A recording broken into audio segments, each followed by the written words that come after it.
Hello students, आज की class में हम जिस टॉपिक पर डिस्कशन करने वाले हैं उसका नाम है मैनिश रिएक्शन। मैनिश रिएक्शन एक ऑर्गेनिक रिएक्शन है और ये एक कपलिंग रिएक्शन का एग्जाम्पल है। इस रिएक्शन में हम एसिटोफिनॉन, फॉर्मल्डिहाइड और सेकेंडरी एमीन की रिएक्शन करवाते हैं तो फाइनल प्रोडक्ट के फॉर्म में हमें beta amino aromatic ketones obtain होते हैं।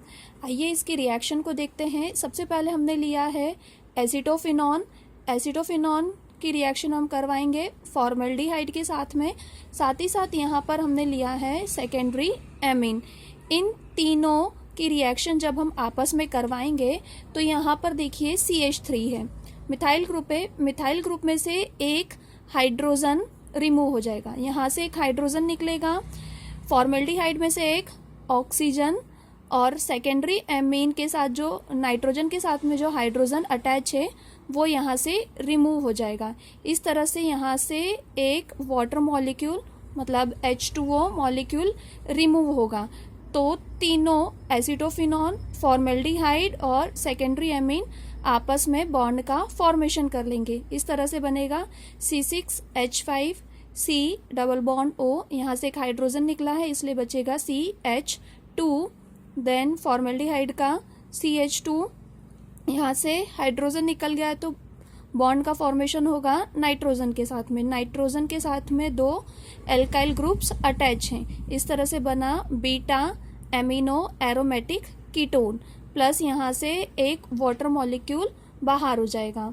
ये जनरल सा रिएक्शन था।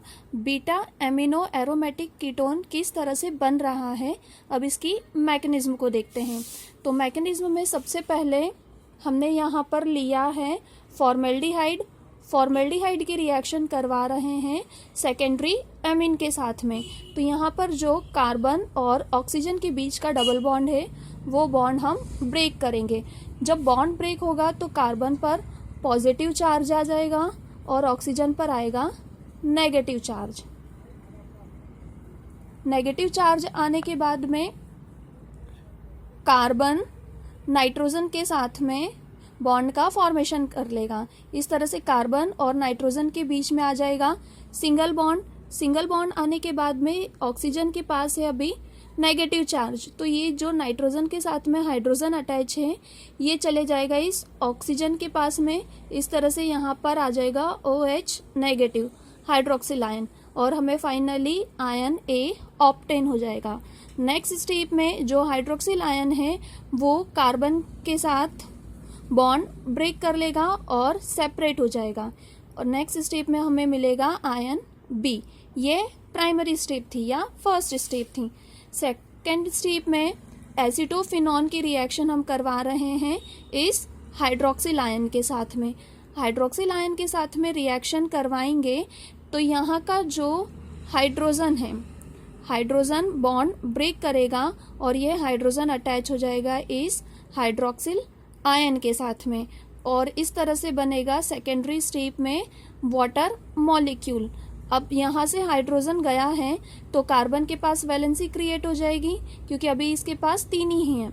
इस वजह से कार्बन के पास नेगेटिव चार्ज जनरेट हो जाएगा और सेकेंडरी स्टेप में हमें मिलेगा आयन C। नेक्स्ट स्टेप में आयन C और आयन B आपस में रिएक्शन करेंगे। रिएक्शन के द्वारा ये दोनों आपस में एडिशन रिएक्शन करेंगे।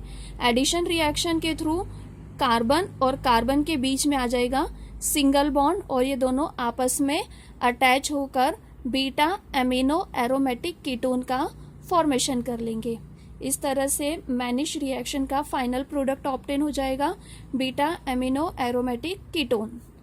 Thank you so much.